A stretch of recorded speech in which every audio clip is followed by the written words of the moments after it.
विशेषमा हजुर नमस्कार। आज बिहिबार फागुन 13 गतेको दिन हाम्रो जो U3A को 173औं श्रृङ्खलामा हामी श्री अरविन्दको जीवनी योगदान र अरविन्द योग मन्दिरको परिचय र कार्यक्रम भन्ने विषय लिएर आएका छौं। यसका हाम्रा अतिथि स्रोत वक्ता स्वामी रामचन्द्र दासज्यू हुनुहुन्छ। सर्वप्रथम म उहाँलाई हार्दिक स्वागत गर्दछु सबै साथीहरूको तर्फबाट। स्वामीज्यू। हजुर हजुर। ल अब म यो हाम्रो U3A को विषयमा चाहिँ संक्षिप्त जानकारी टक्राउँछु। अब यो हाम्रो U3A भनेको युनिभर्सिटी फर थर्ड एज, यसको चाहिँ नि विस्तृत रूप चाहिँ हो। अनि हामीले यो बन्दाबन्दीको समयमा यसलाई चाहिँ समयलाई सदुपयोग गरौँ भनेर ज्ञानको आदान प्रदानको चाहिँ नि क्रममा केही साथीहरू मिलेर यसको चाहिँ नि शुभारम्भ गर्यौं र यो अहिले चल्दै आएर आज 173औं श्रृङ्खलामा चाहिँ हामी आइपुगेका छौं। सुरुमा चाहिँ हाम्रो प्रत्येक दिन गरेका थियौं, त्यसपछि अलिकति चाहिँ लकडाउन अलि खुकुलो भएपछि साथीहरू बाहिर काममा पनि जानुपर्ने अनि भनेर हामीले यसलाई हप्ताको 3 दिनमा चाहिँ नि ल्यायौं र यो 173औं श्रृङ्खलामा हामीले चाहिँ धेरै विषयहरू चाहिँ नि कभर गर्यौं। स्वास्थ्यका, दर्शनका, योगका, चिकित्सा विज्ञानका, साहित्यका, संस्कृतिका, धर्मका आदि धेरै विषयहरू चाहिँ हामीले चाहिँ नि समेट्यौं आफूले जाने बुझेसम्म र सबै चाहिँ नि स्रोत व्यक्तिहरूले चाहिँ नि हामीलाई चाहिँ नि साथ दिनुभयो र यो कार्यक्रम सफलतापूर्वक चाहिँ नि यहाँसम्म 173औं श्रृङ्खलामा आइपुगेका छौं र हाम्रो अनुरोधलाई स्वीकार गरिदिनु भएकोमा चाहिँ नि स्वामीज्यू प्रति चाहिँ नि हामी आभार प्रकट गर्दछौं। र हाम्रो यो अरविन्द योग मन्दिरको विषयमा, अरविन्द आश्रम नेपालको विषयमा चाहिँ नि यो पुस्तक पनि प्रकाशित छ, त्यही मन्दिरबाटै प्रकाशित भएको पुस्तक हो यो। अब म संक्षेपमा चाहिँ नि हाम्रो स्वामीज्यूको चाहिँ परिचय चाहिँ नि राख्न चाहन्छु।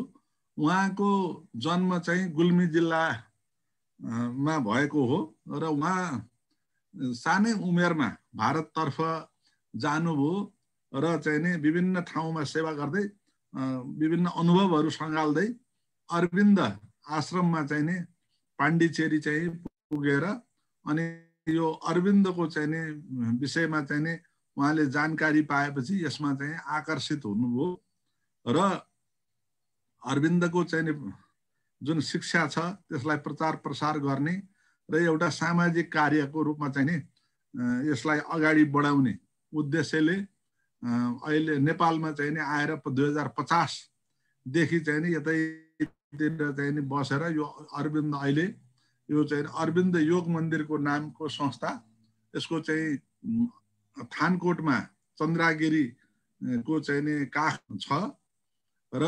नवलपरासीको कोलुवामा र गुल्मीमा गएर 3 ठाउँमा अरविन्द योग मन्दिरको चाहिँ नि कार्यक्रमहरू सञ्चालन भइरहेका छन्। अब यो कार्यक्रम चाहिँ नि हामीलाई चाहिँ नि एउटा समाज सेवाको क्षेत्रमा उत्कृष्ट चाहिँ नि एकदम राम्रो कार्यक्रम पनि लाग्यो। शिक्षाका, आय आर्जनका र चाहिँ नि मानिसको चाहिँ नि अध्यात्म अरविन्दको शिक्षालाई प्रचार प्रसार गर्ने उद्देश्यले यसले चाहिँ नि जुन कामहरू गरिरहेछ त्यो प्रशंसनीय चाहिँ नि हामीलाई लागेको छ।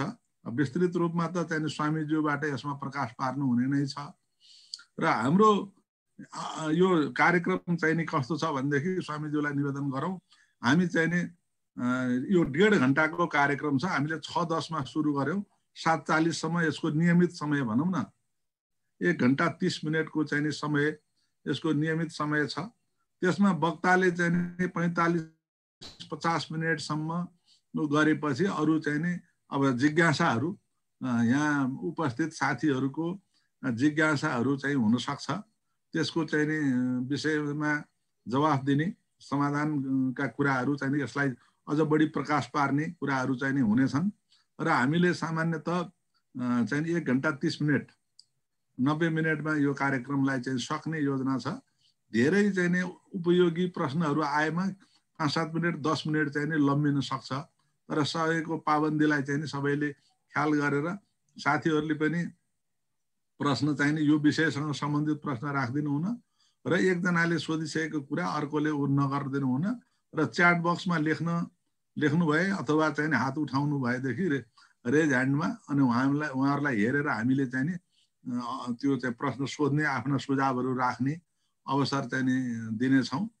अब म ढिलो नगरिकन स्वामीज्यूलाई चाहिँ नि आजको विषयमा अरविन्दको जीवनी, योगदान र अरविन्द योग मन्दिरको परिचय र यसका कार्यक्रमहरू बारेमा चाहिँ नि बताइदिनु हुन म विनम्र अनुरोध गर्दछु। हस् ल, मैले अब चाहिँ नि स्वामीज्यूलाई निवेदन गरे। नमस्कार सबैलाई, धेरै धेरै नमस्कार। म पहिला हजुरहरूको यो विषयगतमै म जान्छु। पहिला श्री अरविन्दको बारेमा। श्री अरविन्दको बुवा डाक्टर हुनुहुन्थ्यो। त्यो अंग्रेजको पाला थियो अनि त्यो बेला इन्डियामा कलकत्तामा जन्मिनु भएको थियो।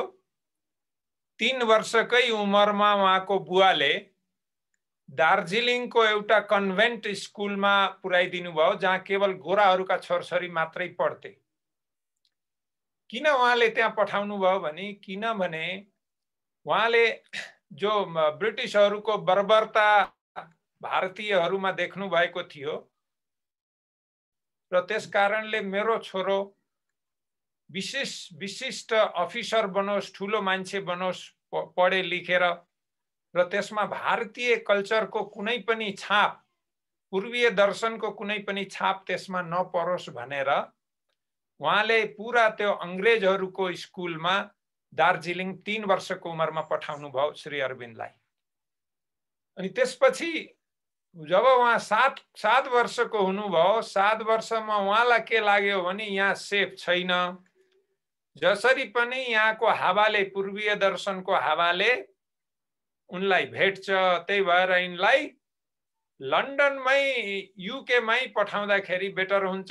त्यही भएर पुरा इंग्लिश म्यान भएर भारत फर्किनुहुन्छ र ठुलो अफिसर भएर एउटा अंग्रेज जस्तो भएर प्रेस्टिज पदमा बस्नुहुन्छ भन्ने भावनाले उहाँले आफ्नो कुनै साथी, चिनेको साथी कटन भन्ने एकजना साथीको घरमा उहाँले पठाउनु भयो। सुरुमा त अलिअलि पैसा पठाउनु भयो, पछि उहाँलाई पनि स्केयरसिटी भयो। त उहाँले लन्डनमा 7 वर्षको उमेरमा गइसकेपछि उहाँ जुन परिवारमा बस्नु भएको थियो त्यो परिवार अति कट्टर क्रिस्चियन रहेछ। विशेषतः त्यो कटनको आमा जसको घरमा पठाउनु भएको थियो, उहाँको आमा एकदम कट्टर क्रिस्चियन रहेछन्। उहाँले यो क्रिस्चियन नभएसम्म घरमा राख्न पाइँदैन भन्ने कुरा गरिसकेपछि अब श्री अरविन्द त बच्चै हुनुहुन्थ्यो अनि उहाँलाई कहाँ पानीमा लगेर चोबलेर उद्धार भयो भनेर श्री अरविन्दलाई कन्भर्ट गर्दैछन्। अनि त्यसपछि त्यही पढाइको क्रममा उहाँले पढ्दै जानुभयो। अनि पछि लन्डन छोडेर अलि ठुलो भएपछि उहाँ मानचेस्टरमा गएर त्यहाँ पढेर सबै भ्याएर उहाँ फेरि एक्सेप्सनल, एकदमै एक्स्ट्रा अर्डिनरी स्टुडेन्ट हुनुहुन्थ्यो। उहाँले त्यहाँ छँदा इंग्लिश बाहेक भाषाहरूको रूपमा Germany, Italian, Greek, Latin, Spanish आदि सबै भाषाहरू, फ्रेन्च सहित सबै भाषाहरू उहाँले सिक्नु भएको थियो र त्यो पुरातन भाषाहरूमा उहाँले ल्याटिन, ग्रीकमा पनि पोएट्रीहरू लेख्ने आदि उहाँमा क्यापेसिटी थियो र उहाँ सर्वश्रेष्ठ स्टुडेन्ट भएकोले जब उहाँले आफ्नो त्यहाँको मास्टर्स जब पार गर्नुभयो 21 वर्षको उमेरमा, घुडसवारी एउटा अनिवार्य हुन्थ्यो त्यो बेला ठुलो अफिसर बन्नको लागि। घुडसवारीमा उहाँले भाग लिनु भएन। भाग किन लिनु भएन भने त्यो बेला उहाँले एउटा समाज थियो जो भारतीयहरूको समाज, जो ब्रिटिसको विरोधमा, ब्रिटिसको अत्याचारको विषयमा त्यहाँ बीच-बीचमा मिटिङ गरेर बस्ने गर्थे र अत्याचारको विषयमा श्री अरविन्दलाई जानकारी दिन्थे। त्यो जानकारी पाएको हुनाले त्यस्ताको अन्डरमा म कुनै पनि कार्य नगर्ने भनेर श्री अरविन्दले घुडसवारीको एक्जाममा उहाँ एपियर हुनु भएन। अनि त्यसपछि उहाँ स्वतः डिस्क्वालिफाइड हुनुभयो। तर त्यही बेला गायकवाड राजा, एकजना बडोदराका, गुजरातका बडोदराका राजा त्यहाँ इङ्ल्यान्ड गएको मौकामा उहाँसित भेट भएको र श्री अरविन्दको प्रखरता देखेपछि तिमी भारत आऊ, भारतमा आएर मेरो राज्यमा आऊ, म तिमीलाई केही विशेष व्यवस्था गर्छु भन्ने कुरा गरे हुनाले श्री अरविन्द भारत आउनुभयो। भारत जुन आउँदाखेरि जुन पानी जहाजमा उहाँ चढ्नु पर्ने थियो त्यो पानी जहाज आउँदाखेरि डुब्यो। तर कुनै कारणवश श्री अरविन्द त्यसमा चढ्नु भएको थिएन। तर खबर, उहाँको समाचार यहाँ कलकत्ता उहाँको बुवासम्म आइपुगेको थियो कि यो फलानो पानी जहाजबाट श्री अरविन्द आउँदै हुनुहुन्छ भन्ने। अनि त्यो डुबेर सबै मान्छे मर्ने खबर आएपछि उहाँलाई हार्ट अट्याक हुन्छ अनि उहाँ बुवा बित्नुहुन्छ। तर श्री अरविन्द अर्को जहाजमा सकुशल पोरबन्दर, बम्बई उहाँ कि कुनको उसमा आउनुहुन्छ पहिलोचोटि। त्यहाँ आएर ओर्लेपछि उहाँलाई भारतवर्षको भूमिमा पदार्पण गर्न साथ एउटा विशिष्ट खाले अनुभूति हुन्छ, परम शान्ति, एउटा विशिष्ट खाले त्यो अनुभूति भएकोले बाफ्रे यो अनुभूति के होला, यो कुन शक्ति हो, यो मैले थाहा पाउनुपर्छ भन्ने हिसाबले त्यो शक्ति थाहा पाउनको लागि उहाँ कलकत्तामा केही समय आफ्ना फ्यामिलीहरूसित भेटघाट गरेर फेरि उहाँ बडोदरा जानुभयो। बडोदरा गएपछि उहाँ 1893 मा यता भारत फर्किनु भएको थियो 21 वर्षको उमेरमा। अनि त्यहाँ केही दिन त्यहाँ बसेर बडोदरा गएपछि राजाको विशिष्ट पिए जस्तै ठुल्ठुला लेखहरू लेख्ने अनि प्रवचनहरू तयार गरिदिने। त्यसपछि उहाँको बडोदराको स्कुलमा प्रिन्सिपल भएर पनि केही दिन काम गर्नुभयो र 5-6 वर्ष त्यहाँ बस्ने क्रममा उहाँले धेरै भारतीय यहाँ हाम्रा पूर्वीय दर्शनहरू पढ्नुभयो। जस्तो संस्कृत पढ्नुभयो, सबभन्दा पहिले आफै वेद उपनिषद गीता पढ्नुभयो। अनि अन्यान्य कालिदासदेखि लिएर सबै संस्कृतका ठुल्ठुला कविहरूका सबै ग्रन्थहरू उहाँले आत्मसात गर्नुभयो। तो उहाँको एक दिन के भयो भने उहाँको कान्छो भाइ एकजना त्यहाँ भेट्न आउनु भएको थियो, कान्छो भाइ बारिन्द घोष। अनि उहाँलाई ज्वरो आएछ भयङ्कर। ज्वरो अनेक दिन औषधि खाँदा पनि ठिक भएछ। अनि एक दिन एउटो कोही साधु आएर श्री अरविन्दलाई भेट्दाखेरि त्यसको हालत देखेपछि उहाँले एक गिलास पानी मगाउनु भएछ। ती साधुले त्यो पानीलाई चक्कुले यसरी काटेर चारतिर काटेर अनि त्यो पिन दिनु भएछ पिउन। अनि उहाँलाई त्यो ज्वरो ठिक भएछ। अनि श्री अरविन्दको दिमागमा के आएछ भने यदि यो व्यक्तिले आफ्नो साधनाले कसैको रोग क्योर गर्न सक्छ भने मैले यही साधनाले पुरा यो देशको रोगलाई, यो ब्रिटिस रूपी रोगलाई यसको निराकरण पनि साधनाद्वारै गर्न सकिन्छ भन्ने भावनाले उहाँले त्यो साधनामा रुचि दिनुभयो र एकजना लेले भास्कर भन्ने योगीसित उहाँको भेटघाट भयो र उहाँ साधनामा लाग्नुभयो। तर उहाँले 4 दिन लगातार ध्यान गर्ने क्रममा धेरै प्रश्नहरू उहाँ लेलेसित गर्दाखेरि उहाँले लेलेले भनेका स्टेजहरू उहाँलाई चाँडो प्राप्त भए। त्यो स्थानसम्म उहाँ पुग्नुभयो, चेतनाको त्यो स्तरसम्म।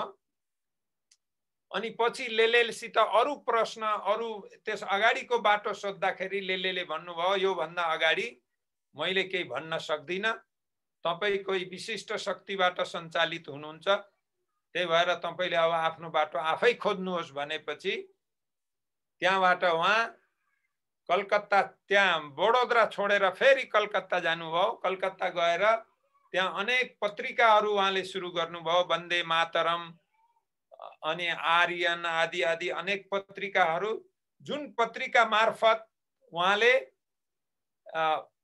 आफ्नो पूर्वीय दर्शन, हामी को हौं, कहाँबाट जन्मेको, हाम्रो उद्देश्य के, हाम्रो महान उपनिषद वेद उपनिषदको महत्ता कति महान छ, कति ठुलो छ र त्यस्ता कुरा अनि स्वराजको कुरा त्यो पत्रिकाहरू मार्फत दिनुभयो। उहाँ धेरै प्रसिद्ध हुनुभयो। अनि त्यही क्रममा तर ब्रिटिसहरूले के सोच्न लाग्यो भने यदि कोही सबभन्दा खतरनाक व्यक्ति ब्रिटिस इन्डियाको लागि कोही छ भने त्यो श्री अरविन्द हो, त्यही भएर कुनै पनि हालतमा यसबाट गेट रिड हुनुपर्छ भनेर श्री अरविन्दलाई एउटा फल्स केसमा कोही अरूले गरेको बम काण्डमा अलीपुर बम काण्डमा श्री अरविन्दलाई समाएर लयो र अलीपुर जेलमा 1 वर्षसम्म श्री अरविन्दलाई राख्यो। तो श्री अरविन्द त्यो 1 वर्षको दौरानमा सुरुमा जान साथ उहाँको आध्यात्ममा पूरा दृढ निश्चय भइसकेको थियो। वेद उपनिषद गीता मन्त्र अनि भगवान प्रतिको जो भनौं न साक्षात्कार भइसकेको हुनाले र दृढ विश्वास उहाँमा जन्मेको हुनाले योगिक शक्ति प्रति उहाँलाई फेरि काल कोठरीमा राखिएको थियो, अर्थात् कसैसित भेट्न नदिने, टोयलेट पनि एउटा भाँडोमा गर्नुपर्ने, भित्र एकदम सानो कोठरीमा जहाँ झ्याल पनि थिएन त्यस्तो ठाउँमा उहाँलाई राखिएको थियो र त्यहाँ उहाँले एउटा गीता पुस्तक लानु भएको थियो, भगवत गीता, अनि त्यही अध्ययन गर्नुहुन्थ्यो। अनि त्यही बेला उहाँले मलाई हे भगवान मलाई यहाँ किन ल्याउनु भएको, मैले त कसैको अहित गरेका थिएन, मैले त केवल देशको लागि गर्दै थिएँ, समाजको लागि गर्दै थिएँ भन्दाखेरि त्यहाँ साक्षात कृष्ण भगवान प्रकट हुनुहुन्छ त्यही जेलमै। अनि त्यो कृष्ण भगवान चारैतिर उहाँले देख्नुहुन्छ, त्यो सेन्ट्रीमा, त्यो पुलिसमा जो बाहिर छ, रुख बिरुवा हर चीजमा। अनि त्यो वसुदेव सर्वमितिको उहाँलाई त्यो रियलाइजेसन भएपछि भगवान श्री कृष्णले के भन्नुभयो भने तिमी अर्कै कामले उत्पन्न भएका हौ, तिम्रो काम अरू छ, तिमी निर्दोष साबित हुन्छौ, यो जेलबाट छुट्छौ, तिम्रो काम अर्कै छ, तिमीले आफ्नो भित्री आवाजलाई अनुसरण गरेर अगाडि बढ भन्ने आदेश भएपछि श्री अरविन्द शान्त भएर आफ्नो त्यहाँ जेलको उसमा बस्नुहुन्छ। 1 वर्षपछि उहाँलाई निर्दोष साबित हुनुहुन्छ अनि उहाँबाट निस्किनुहुन्छ। अब त्यसको बारेमा डिटेलमा त्यो जेलको विषयमा एकदम डिटेलमा छ। एउटा द टेल्स अफ प्रिजन भन्ने श्री अरविन्दले लेखेको एउटा बुक छ, त्यो कोही इन्ट्रेस्टेड व्यक्ति भए आएर लान सक्छन्, पढ्न सक्छन्। कारावास की कहानी भन्ने हिन्दीमा त्यसको अनुवाद पनि छ डिटेलमा बुझ्नलाई। अनि 1 वर्षपछि उहाँ निर्दोष साबित भइसकेपछि उहाँ बाहिरिनुहुन्छ, तर ब्रिटिस खुसी हुँदैन कोर्टको निर्णयले। अनि ब्रिटिसले उनलाई पुनः जेलमा हाल्न खोज्छ, उनलाई समाउन खोज्छ। तर श्री अरविन्दलाई त्यो बेर भित्रैदेखि एउटा आवाज आउँछ कि पण्डिचेरी जाऊ भन्ने, किनभने पण्डिचेरी त्यो बेला फ्रेन्च शासित थियो। त्यहाँको एउटा सानो कलोनी चन्दन नगर भन्ने एउटा अर्को थियो, त्यो कलकत्ताको नजिक। पहिला त्यहाँ जानुहुन्छ अनि त्यहाँबाट लुकी छिपी अर्कै भेष बनाएर अरूकै नाममा टिकट काटेर पानी जहाजबाट पण्डिचेरी पुग्नुहुन्छ, किनभने ट्रेनमा उहाँलाई व्यापक रूपमा खोजी गरिएको थियो।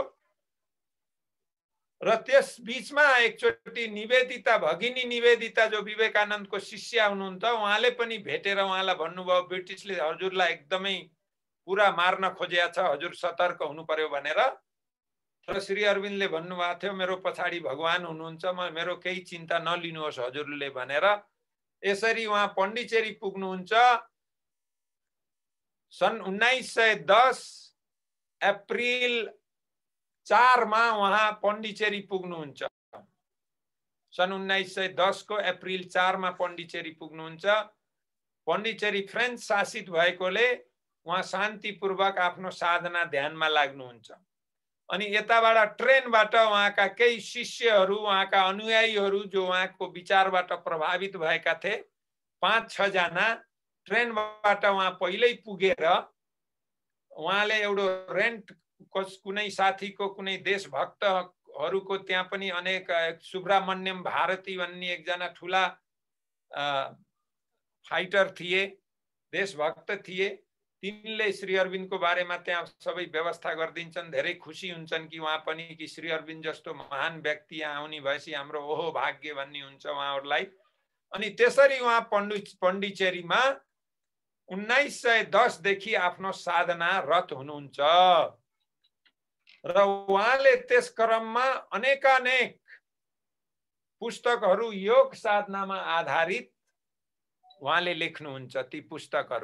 ती पुस्तकहरू मध्ये छन् दि लाइफ डिभाइन, दिव्य जीवन, सिन्थेसिस अफ योगा, योग समन्वय, एसेज अन द गीता, गीतामाथि एउटा निबन्ध लेख्नुहुन्छ, गीता निबन्ध। अनि त्यसबाहेक लेटर्स अन योगा भनेर 5-7 भोल्युम छ।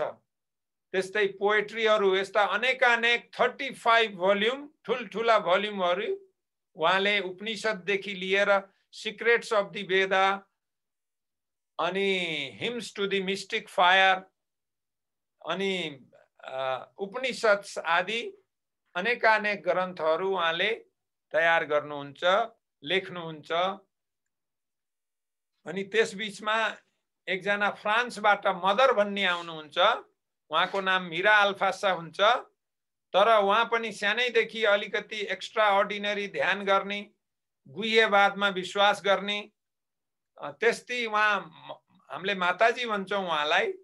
उहाँ 1914 मा आउनुहुन्छ र उहाँलाई पहिलोचोटि देख्न साथ उहाँ फ्रान्समा छँदा गीता, भगवत गीताको अनुवाद पढ्दा एउटा बिइङ, एउटा भनौँ कि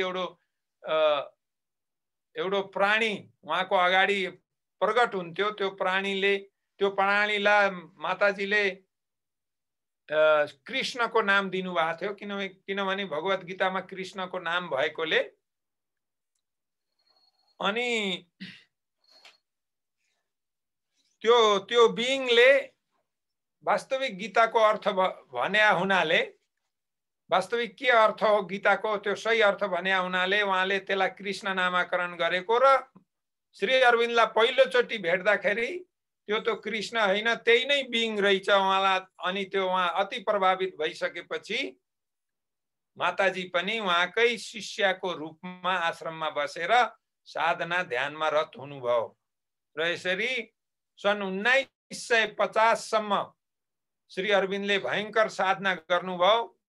सन् 1926 देखि सन् 1938 सम्म 12 वर्षसम्म उहाँ एकदम एउटै एकान्त कोठरीमा बसेर, उहाँलाई भेट्न केवल 2 जनाले मात्रै पाउँथे। त्यसमध्ये एकजना सेवक हुनुहुन्थ्यो चम्पकलाल भन्ने, उहाँको डिसाइपल, र अर्को हुनुहुन्थ्यो माताजी, जो 2 जनाले मात्रै उहाँलाई भेट्न पाउँथे, नत्र कसैले पनि भेट्न पाउँदैनथे। 12 वर्षसम्म उहाँले घोर तपस्या साधना गरेर यहाँसम्म कि हिटलरहरूको शक्तिलाई पनि परास्त गर्नको लागि आफ्नो यौगिक शक्तिहरू पठाएर एलाइटलाई विजय गराउन उहाँको पनि पछाडि ठुलो हात छ श्री अरविन्दको। अनि यसरी 1950 मा उहाँले देह त्याग गर्नुहुन्छ। देह त्याग गरेपछि उहाँको शरीरबाट एउटा दिव्य ज्योति 5 दिनसम्म उहाँको शरीरमा रहन्छ। त्यो विचित्र प्रकाश ज्योति, त्यो स्वर्णिम ज्योति प्रति सबै मान्छे एकदमै आकृष्ट हुन्छन्। यो के शक्ति हो भनेर माताजीले भन्नुहुन्छ, यो अतिमानसिक शक्ति हो र यसको धरातलमा अवतरण भएको छ र यो शक्तिले अतिमानव बन्छ, मान्छेले इभन मृत्युमाथि पनि विजय प्राप्त गर्छ। अबको 350 वर्षदेखि 1000 वर्षको बीचमा अति मानव, यही मानवबाटै इभल्भ भएर अति मानवसम्म यो धरातलमा आउँछ भनेर त्यसरी उद्घोष गर्दै उहाँले आफ्नो प्राण त्याग्नुहुन्छ। र त्यसरी माताजीले 1973 सम्म आश्रमलाई कन्टिन्युटी दिनुहुन्छ। 1973 मा उहाँले देहावसान गर्नुहुन्छ। त्यसपछि अरु साधकहरू एउटा ट्रस्टको रूपमा त्यहाँ आश्रम रहिराख्छ। म पनि 1982 मा त्यस आश्रममा जाने मौका पाएँ।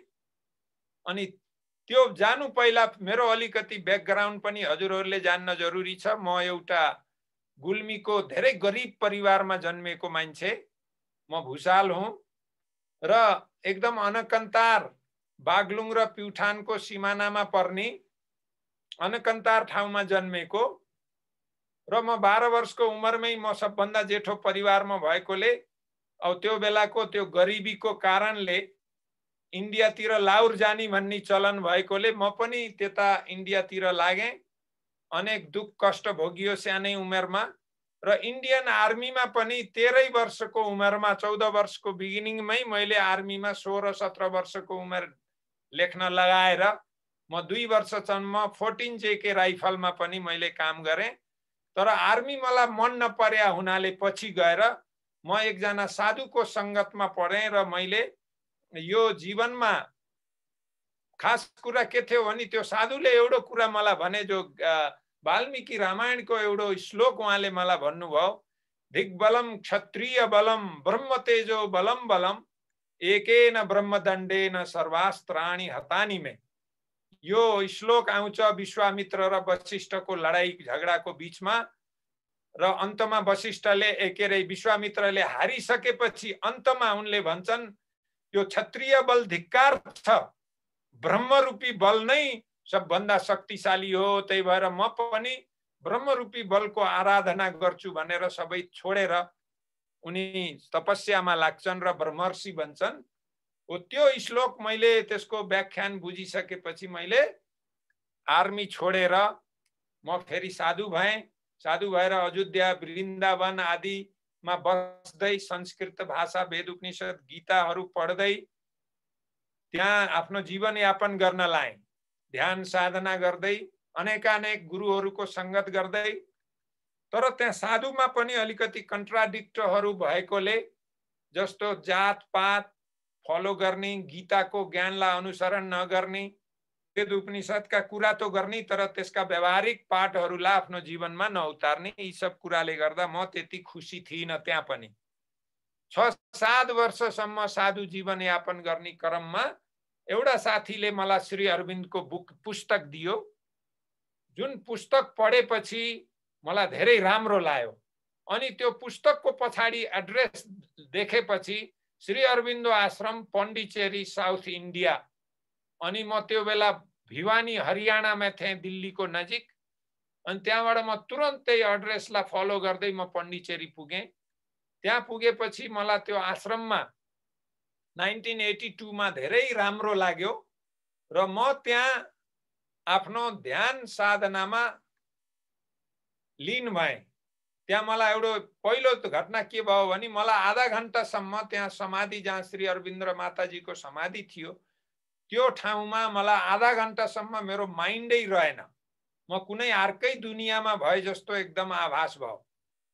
अनि मलाई त्यो आनन्दको अनुभूति त्यहाँ अनुभव गरिसकेपछि मैले यो निश्चय गरेँ कि अब म पण्डिचेरी आश्रममा बस्ने, अरू कहीँ नजाने। अनि त्यसरी म श्री अरविन्द आश्रममा बसेँ।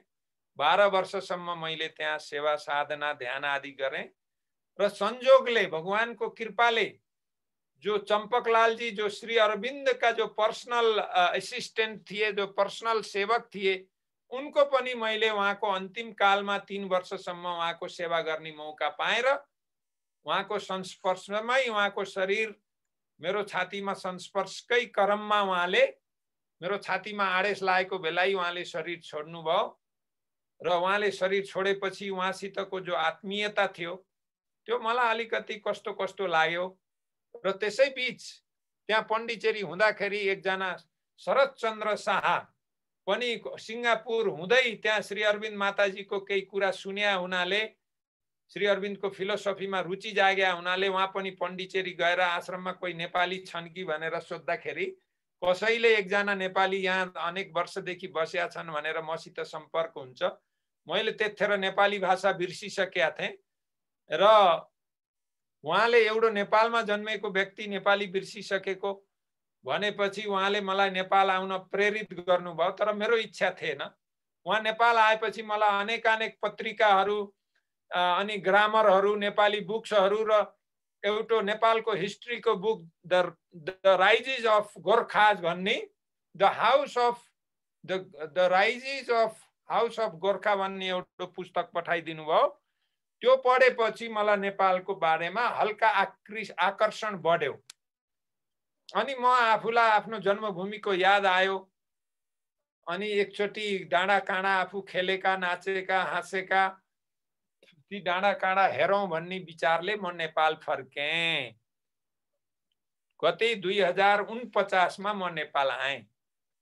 नेपाल आएपछि मैले आफ्नो गाउँमा केही दिन बिताएर त्यहाँ म त्यो मदानेको धुरीमा ध्यान उन गर्थेँ।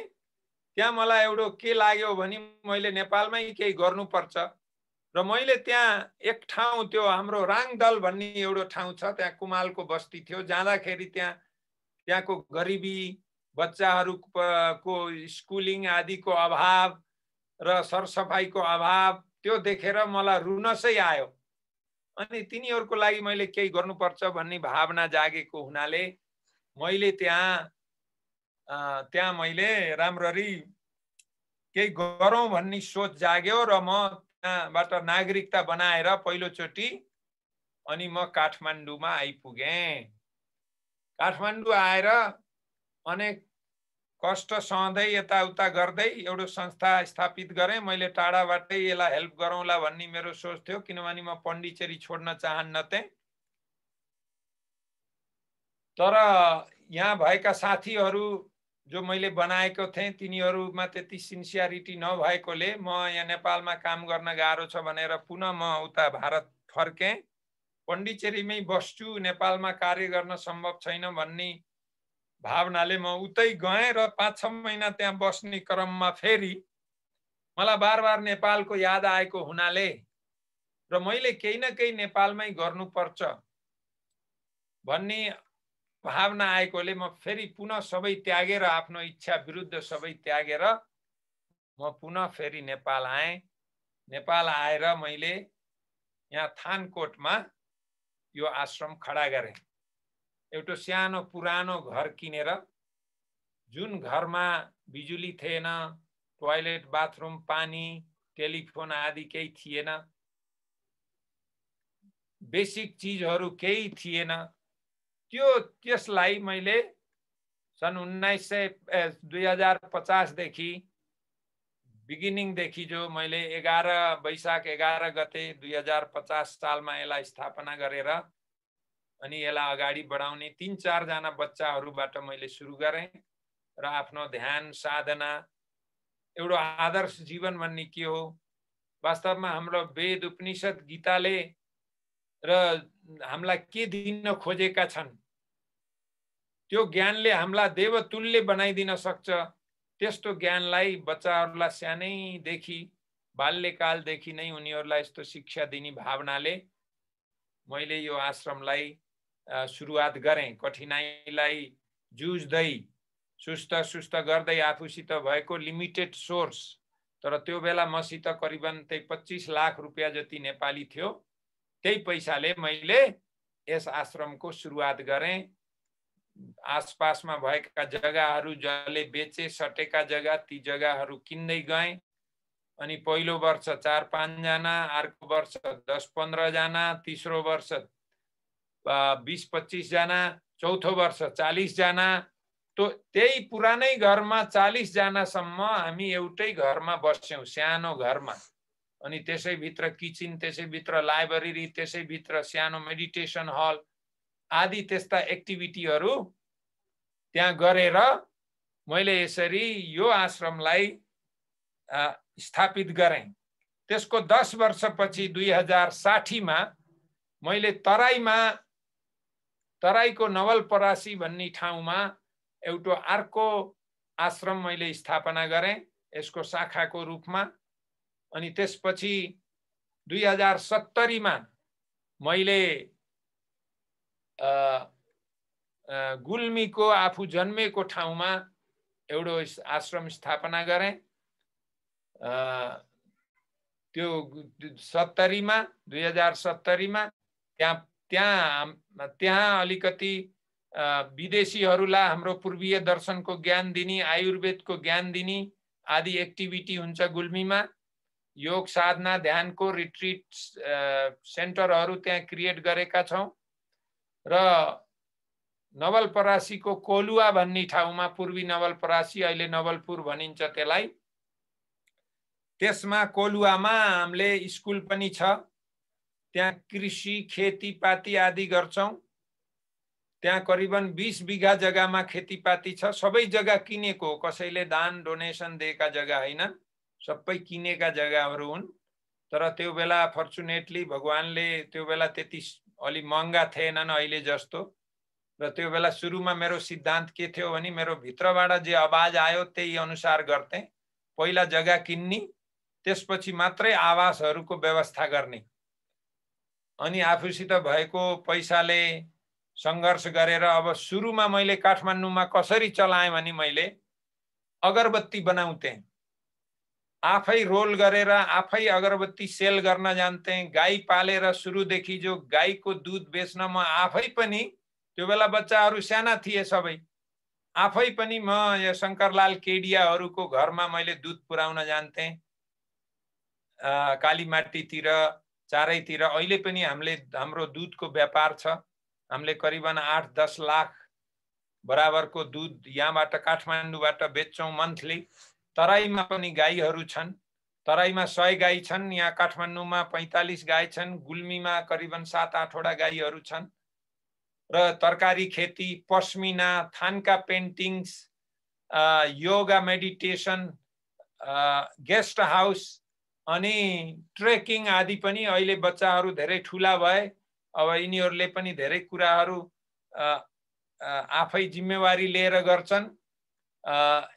र हामीले एउटा ट्रेकिङको एजेन्सी पनि खोलेर दर्ता गरेर ती ट्रेकिङहरू टुर्सहरू पनि चलाइराखेका हुन्छौँ। र त्यसको इन्कमबाट हामीले आश्रमलाई सञ्चालन गरेर, कोही बच्चाहरू इन्डियामा पढ्छन् तिनीहरूलाई पनि यहाँबाट हामीले पैसा पठाएर सर्टन सब्जेक्टहरू जस्तो मानौ कि भरतनाट्यम भयो, ओडिसी डान्स भयो, कुचुपुडी भयो, त्यसको विशेष ठाउँहरूमा इन्डियामा पठाएर इन्ट्रेस्टेड नानीहरूलाई, कोही म्युजिकका स्टुडेन्ट्सहरू पनि उता जान्छन् र हामीले यहीँबाटै पैसा पठाएर उनलाई पढाएर त्यसरी यहाँ आउँछन् र यहाँ नेपालमा सिकाउँछन् अथवा कोही बाहिर जान्छन् सिकाउँछन्।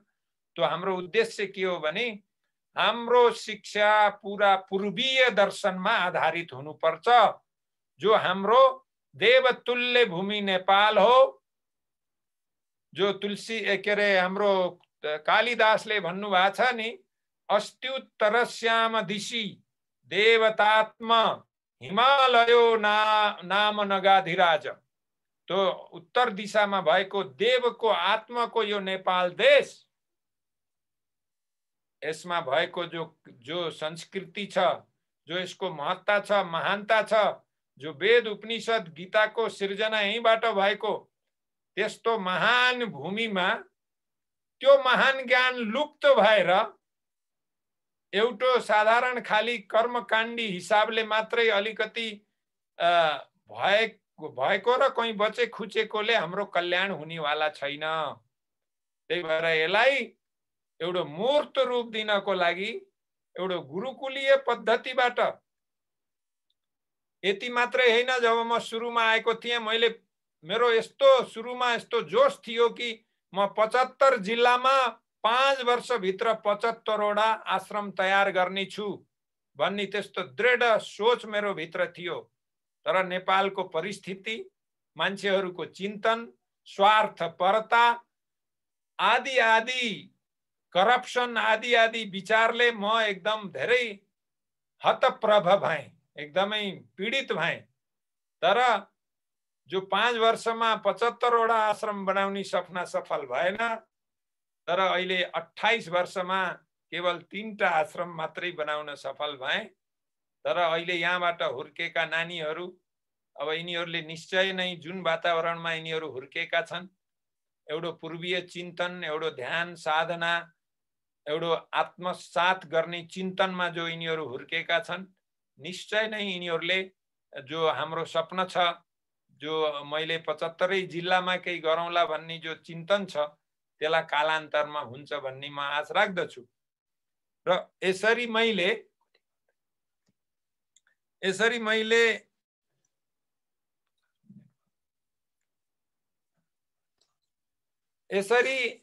एकदेखि अर्को आश्रमहरूलाई सञ्चालन गर्दै, अनेकानेक एक्टिभिटीहरू गर्दै र यिनीहरूलाई एउटा स्वावलम्बी बनाउँदै, यहाँ खाली त्यो पुस्तकको ज्ञान मात्रै दिइँदैन, यहाँ बच्चाहरूलाई अगरबत्ती बनाउनदेखि लिएर अरू अनेक कामलाई, खेती कृषि कसरी गर्ने, यो पनि यौगिक भावनाले, कुनै स्वार्थले होइन, एकदम यौगिक भावनाले हामीले यी सबै बच्चाहरूलाई एउटा नेपालकै महान योद्धा बन्ने हिसाबको ज्ञान हामीले दिन्छौं, ताकि भविष्यमा यिनीहरू यो देशको कर्णधार बनुन्। अहिले भएको हाम्रो देशको यो दुरावस्था यो नरहोस्। यो आयातित ज्ञान जो हामीले अहिले प्रत्येक नेपालीमा के आदर्श छ हाम्रो नेपालीहरूको, अहिलेको शिक्षाको, पढ्ने या युरोप जाने, अमेरिका जाने, जापान जाने, यो वास्तविक ज्ञान होइन, यो त अज्ञान हो। हामीले अज्ञान पस्किराखेका छौं। आजको शिक्षा ज्ञानको शिक्षा छैन हाम्रो नेपालमा। आजको शिक्षा केवल पेट पाल्ने मात्रै शिक्षा दिएको छ। मनुष्य केवल एउटा शरीर होइन, मनुष्य देवतुल्य पोटेन्शियालिटी र क्यापेसिटी लिएको एउटा प्राणी हो। मनुष्यको भित्र अनेकानेक सम्भावनाहरू लुकेका हुन्छन्। जस्तो एउटा सानो बीजमा ठूलो वृक्ष लुकेको हुन्छ, जस्तो एउटा मानव स्वामीको रुख हुन्छ अथवा पिपलको रुख, बट वृक्षको रुख, त्यसको बीज एकदम सानो हुन्छ। हेर्नु भएको छ होला, एउटै फलमा हजारौं बीज हुन्छ। त्यो एउटै बीजमा महान रुख त्यसमा लुकेर बसेको हुन्छ। हो त्यस्तै अनेकानेक दिव्य सम्भावनाहरू हामी मानवहरूको भित्र, हाम्रो अन्तरात्मामा लुकेर बसेका हुन्छन्। तर ती लुकेर बसेका चीजहरूलाई जगाउनको लागि हामीसित हाम्रा पुर्खाहरूले दिएको शिक्षा अहिले त्यो व्यावहारिक रूपमा छैन। अहिलेको शिक्षाले हामीलाई पाश्चात्यकरणतिर लगेको छ, हामीलाई दुःख कष्टतिर लगेको छ, असन्तुष्टितिर लगेको छ, मटेरियलिस्टिक मात्रै, भौतिकवादितातिर मात्रै लगेको छ। अनि त्यो भौतिकवादले कदा पनि सुख दिन सक्दैन, सन्तुष्टि दिन सक्दैन, हाम्रो देशलाई, हाम्रो नेपालीपनालाई अगाडि बढाउन सक्दैन। त्यही भएर नेपाल देश महान तब मात्रै बन्न सक्छ जब हामी नेपाल माटोको पुकार र त्यसको ज्ञानलाई आत्मसात गर्नेछौं र त्यसको पुकार अनुसार आफ्नो जीवनलाई सञ्चालनमा ल्याउनेछौं। त्यही अनुसारको व्यवहारिक जीवन, वेद उपनिषद गीतामा आधारित, त्यो ज्ञानमा आधारित जीवनलाई जब हामीले व्यवहारिक रूपमा उतार्न सक्नेछौं, तब मात्रै हाम्रो नेपाल एउटा महान नेपाल, गौरववान नेपाल बन्न सक्छ। नत्र अन्यथा अरू हिसाबले यसको कल्याण हुनेवाला छैन। यही देशमा जनक जस्ता महान राजा जनकपुरमा जन्मे, जो राजा हुँदै पनि महापरम योगी थिए।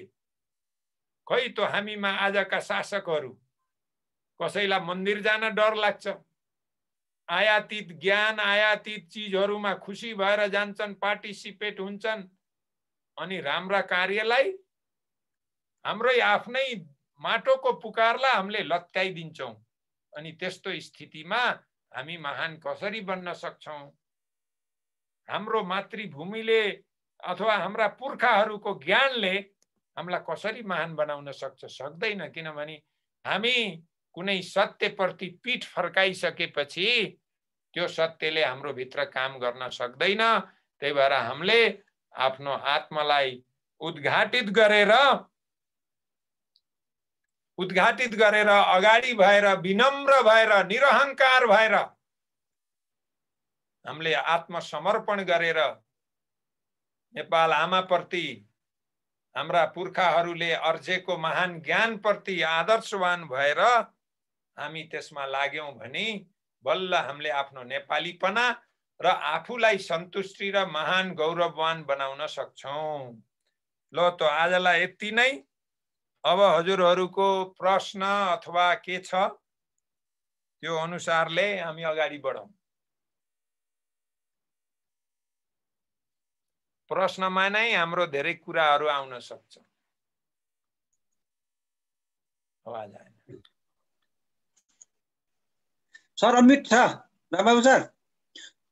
चाहिँ हार्दिक आभार व्यक्त गर्दै अब साथीहरूको जिज्ञासा, अब यो अरविन्दको दर्शन र यो अरविन्दको चाहिँ योगदान हाम्रो समाजमा के छ र अरविन्द योग मन्दिरकै विषयमा थप कुराहरू चाहिँ केही जान्नुपर्ने भए, केही जिज्ञासा भएमा चाहिँ नि राखिदिनु हुन म निवेदन गर्छु है। केही साथीहरूको केही जानकारी चाहिँ केही छ ल भनौँ।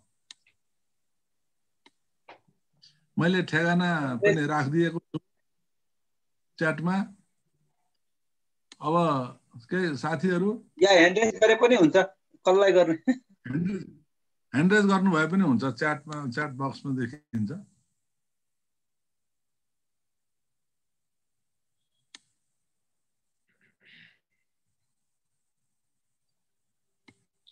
धेरै कुरा चाहिँ नि त स्वामीज्यूबाट गुप्त सरले के भन्नु खोज्नु भयो कि? गुप्त सर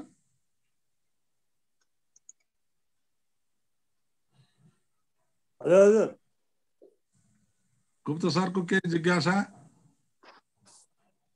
जिज्ञासाहरू खासै केही छ। अब त्यहाँ स्वामीजीको आश्रममा भिजिट गर्ने चाहिँ के कस्तो खालको सिस्टमहरू राखिएको छ त्यो मैले पहिला केही आयो कि त्यसबाट नबुझेर मैले त्यसबारेमा बुझ्न चाहे। अरू त थप चाहिँ अब केही छैन। हाम्रो यहाँ आउनलाई जो कोही पनि आउन सक्छन्, त्यस्तो कुनै विशिष्ट उ छैन। हजुरहरूले यसो ग्रुप बनाएर आउँदा पनि भयो आश्रम भिजिट गर्न, किनभने अनेक मान्छेहरू ग्रुपै लिएर आउँछन्। अब त्यो ग्रुप भएपछि घुमाउन पनि सजिलो हुन्छ। आश्रम कुनै एउटो बिल्डिङमा छैन। आश्रम कुनै एउटो हुन्छ नि, कुनै ठाउँमा सानो एक्टिभिटी। अब यहाँ हामी चेक पोस्टको आश्रममा थानकोटको आश्रममा हामी 190 जना जति छौँ। त्यसमा बच्चाहरू छन् करिब 160 जना जति। यिनीहरू यहीँ बस्छन्, यहीँ खान्छन्। त्यो हाम्रो एक्टिभिटी चलिराखेको हुन्छ।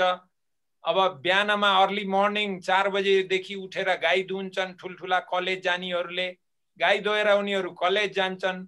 कसैले दुध प्याकिङ गर्छ, अनि गाडीमा दुध पुर्याउन सहरमा जान्छन्। त्यसरी अनेक एक्टिभिटी हुन्छन्। अनि 9 बजे खाना खान्छन्।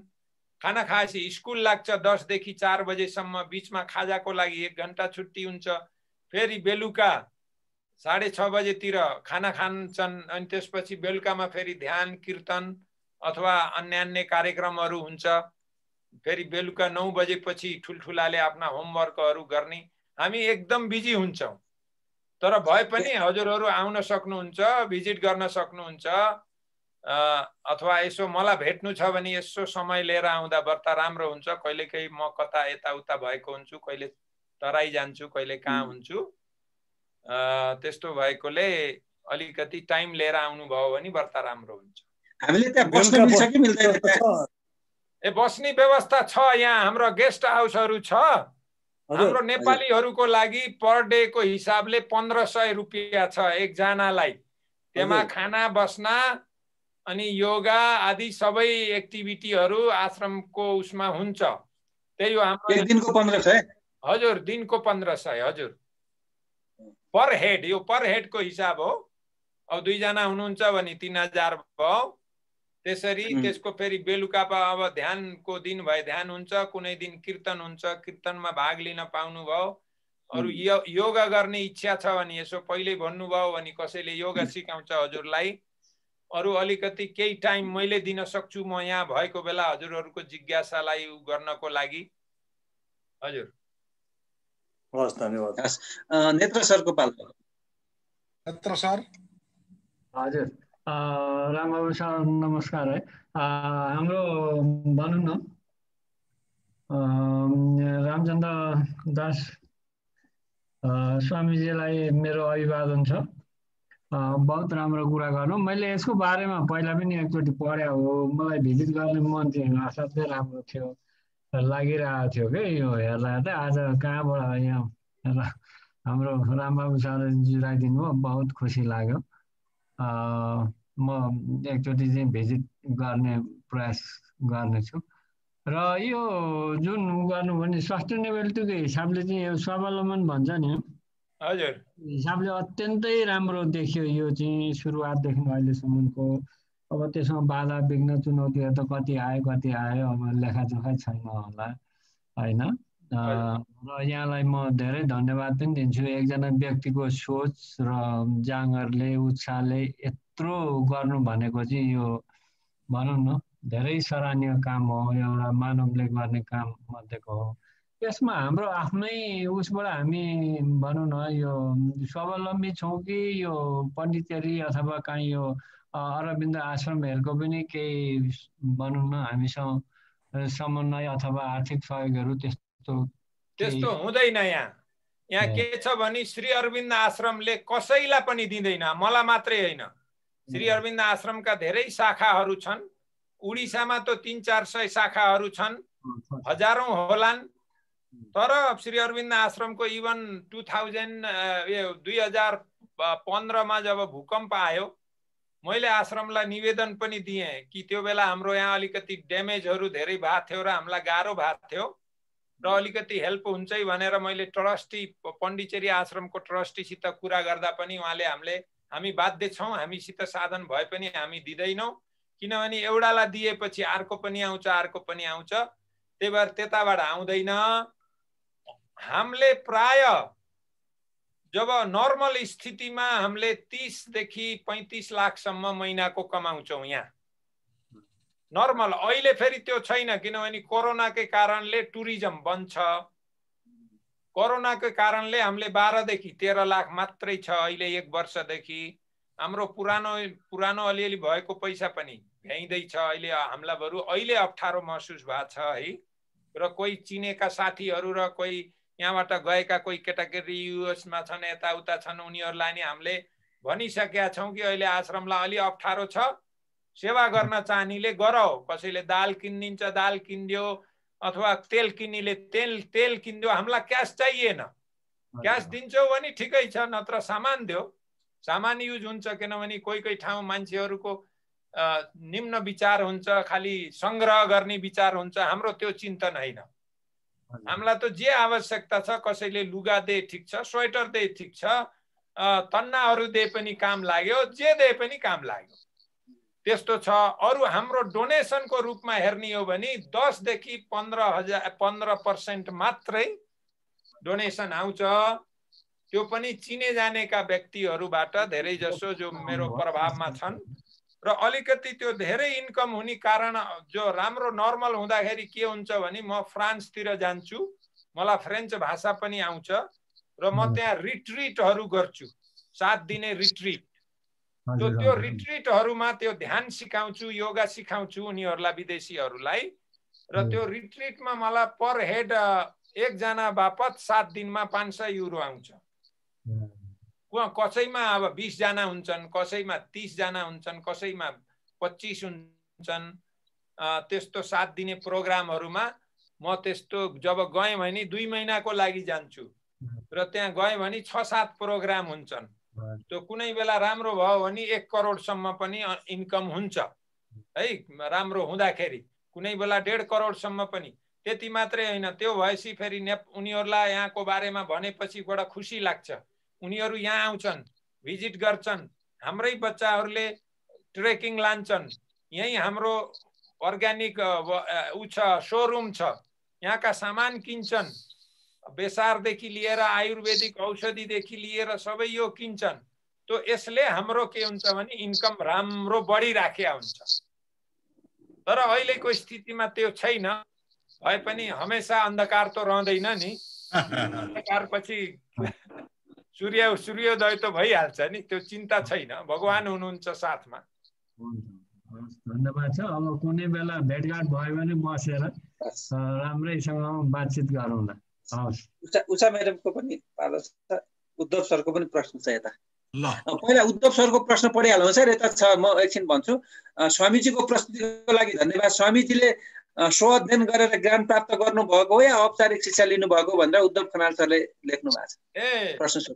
धेरै जसो मैले पढेको कस्तो हो भने म धेरै जसो गुरुहरूको संगतमा बसेँ। अलिअलि मैले पढ्न त यो सम्पूर्णानन्दबाट मैले संस्कृतमा पढेको हो, तर त्यो पढाइ भन्दा पनि म व्यावहारिक ज्ञानमा धेरै सिकेँ। किनभने म पण्डिचेरी आश्रममा पुगेपछि, पण्डिचेरी आश्रम एउटा यस्तो नयाँ दुनिया छ, त्यहाँ सबै थोक छ। पण्डिचेरी, अरोविल, यो श्री अरविन्दकै क्रिएसन हो।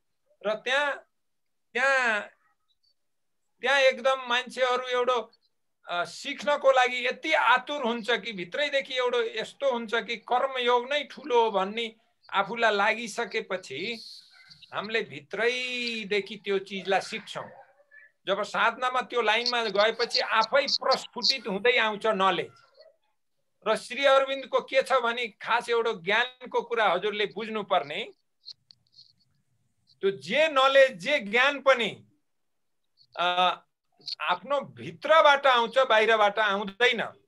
तो हामीले यदि बाहिरी नलेजलाई इम्पोर्टेन्स दिन्छौँ भने रियल ज्ञान हामीमा आउँदैन।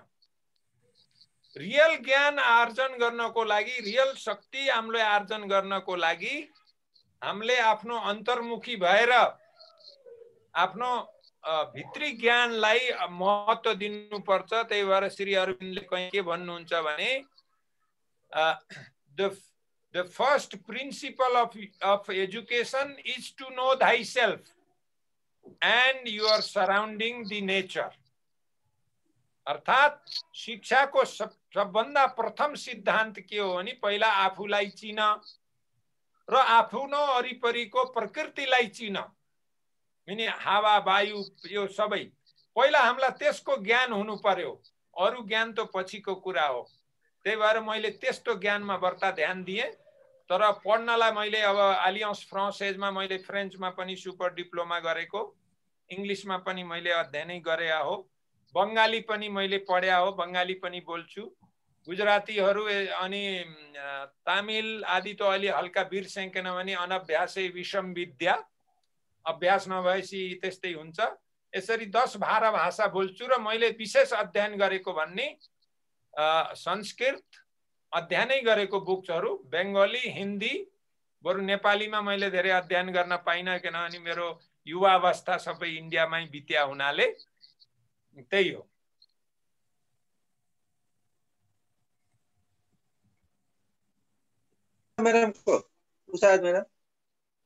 नमस्कार। स्वामीजीको प्रस्तुति सुन्दाखेरि मलाई दुईटा मनमा एउटा आएको छ, दुईटा कुरा। एउटा चाहिँ अरविन्द आश्रमको स्वामीजीले जुन यहाँ स्थापना गर्नु भएको छ त्यहाँको मुख्य आदर्श, मुख्य सिद्धान्त भनौँ न, आदर्श के हो र त्यहाँ कस्ता किसिमका विद्यार्थीहरूलाई लिने गरिएको छ, यो दुईटा कुरा जान्न मन लागेको स्वामीजी। हजुर, अब आदर्श त धेरै ठुलो कुरा हो है, यो 1-2 मिनटमा बुझ्ने र सम्झिने कुरो हुँदैन। विशेष त योग सम्बन्धी कुरा धेरै वास्ट हुन्छ। हजुर, यसको लागि हामीले आफ्ना सेल्सहरू पनि डेभलप गर्नुपर्छ दिमागमा। डेभलप हुँदा हुँदै जति हामीले बुझ्छौँ त्यति बुझ्दै जाने हो। एउटा संक्षेपमा भन्दाखेरि मैले के भन्न चाहन्छु भने जस्तो अहिलेसम्म हाम्रा पूर्वीय दर्शनहरूमा ठुल्ठुला दार्शनिकहरूले, इवन शङ्कराचार्यले सम्म, आदि शङ्कराचार्यले जगन ब्रह्म सत्यम जगन मिथ्या भन्नुभयो है। ब्रह्म सत्य हो, जगत मिथ्या हो, यो शरीर पनि मिथ्या हो, मन पनि मिथ्या हो, सबै मिथ्या हो। अनि बुद्धिज्ममा पनि यो जगतमा केही नगर, यो सबै यु हो, केवल निर्वाणमा जाऊ भन्ने कुरा यो आयो। तर श्री अरविन्दको एउटा विशेषता के छ भने यो जगत भगवानको सृष्टि हो। यदि भगवानले सृष्टि गर्नु भएको छ भने त्यो कसरी मिथ्या भयो? यो मिथ्या होइन। If God is true, his creation can not be falsehood. त्यो भ्रम हुन सक्दैन, माया हुन सक्दैन उहाँको क्रिएसन। त्यही भएर त्यसमा भएका केही कमी कमजोरीहरूलाई हामीले भागवत शक्ति अवतरण गरेर, अतिमानसिक शक्तिलाई अवतरण गरेर हामीले त्यसलाई रूपान्तरण गर्न सकिन्छ र अन्ततोगत्वा एउटा डिभाइन लाइफ यस धरातलमा सम्भव हुन्छ। दिव्य जीवन, जसलाई हामीले दिव्य जीवन भन्छौं, त्यो भागवतमय जीवन अथवा भगवानको राज्य, अर्को शब्दमा हजुरले भन्दा अब राम राज्य भन्दा पनि भयो, त्यो राज्यको यो धरातलमा एउटा दिव्य जीवनको परिकल्पना स्वर्गमा होइन, यही धरातलमा त्यो भागवत शक्तिलाई अवतरित गरेर। किनभने भगवान हर वस्तु हर कणमा हुनुहुन्छ। गीतामा भने चाहिँ तया ततम विश्व अनन्त रूप। हे अनन्त रूप प्रभु, तपाईको सबै यो चर अचर सबै वस्तुमा तपाई हुनुहुन्छ, तपाईको अंश छ। अनि श्री अरविन्दको यही संक्षेपमा, यही फिलोसफीको आधारमा मलाई दुईटा अहिले सावित्री, उहाँले एउटा भयंकर एपिक लेख्नु भएको छ इंग्लिशमा सावित्री, उहाँको एउटा लाइन मलाई याद आयो, दुई तीनटा लाइन। त्यसमा के छ भने उहाँले भन्नुहुन्छ, we are sons of God, we must be even as he. हामी भगवानका पुत्र पुत्री हौं, हामी भगवान जस्तै, we must be even as he. जस्तो भगवान हुनुहुन्छ त्यस्तै हामी बन्नु पर्छ। हिज ह्युमन पोर्सन, हामी उहाँको मानव अंश हौं। His human portion, we must grow divine, हामी दिव्य बन्नै पर्छ। त्यो हो हाम्रो फिलोसफी, सानो शब्दमा भन्दा। नत्र हाम्रो जन्मको औचित्य छैन। हाम्रो जन्म खेर गयो, बेकारमा गयो। यदि हामी दिव्य बन्न सकेनौं भने जन्म लिएर हाम्रो जीवन खेर गयो। त्यही हो अल्टिमेट हाम्रो उद्देश्य यो साधनाको, श्री अरविन्दको फिलोसफीको। अब अर्को बच्चाहरूको विषयमा के छ भने, सुरुमा मैले त्यहाँ असहाय बालबालिका देखेको धेरै ठाउँमा र गरिबी देखेको हुनाले मैले के क्राइटेरिया बनाएको थिएँ भने, गरिब र असहाय जस्तो ब्रोकन फ्यामिली, बाउले अर्कै विवाह गर्यो, आमाले अर्कैतिर गइन्, पहिलो गइन्, अनि बच्चाहरूको देखरेख कसैले गरेनन् र बाउआमा नभएका त्यस्ताहरू पनि सुरुमा त्यसरी गरियो। अहिले आएर कोही अब स्पोइल फ्यामिली हुन्छ नि, रिच धनी व्यक्तिका फ्यामिलीका बच्चाहरू पनि अब कुसंस्कारमा हुर्केका, उनीहरूलाई कुनै चिजको अभाव भएन, अभावमा नहुर्केको मान्छे, संघर्ष बिनाको मान्छे अलि अपूर्ण हुन्छ र दुःखदायी, अज्ञानी, मूर्ख बन्छन्। र त्यस्ताका छोरछोरी भइसकेपछि कतिले मलाई धेरैले रिक्वेस्ट गरेको हुनाले त्यस्ताले बरु एउटा सर्टन आश्रमलाई सहयोग पनि गर्छन्। त्यस्ता बच्चाहरू पनि यस आश्रममा छन् र जसको भावना छ कि एउटा होइन, मेरो छोरो मेरो छोरी गुरुकुलीय पद्धतिमा पढोस् र आश्रमको नियमहरू छ, तर हाम्रा नियमहरू हुन्छन्। यसरी आश्रममा भर्ना भइसकेपछि +2 नगरुन्जेल बच्चाहरू घर जान पाउँदैनन्।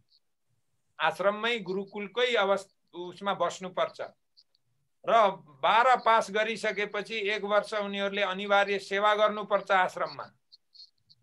त्यो सेवा गरिसकेपछि फेरि उनले ब्याचलर मास्टर्स आश्रमबाट नि गर्न सक्छन्, अथवा म बाहिर जान्छु आफै गर्छु भने उनीहरू बाहिर जान पनि पाउँछन्।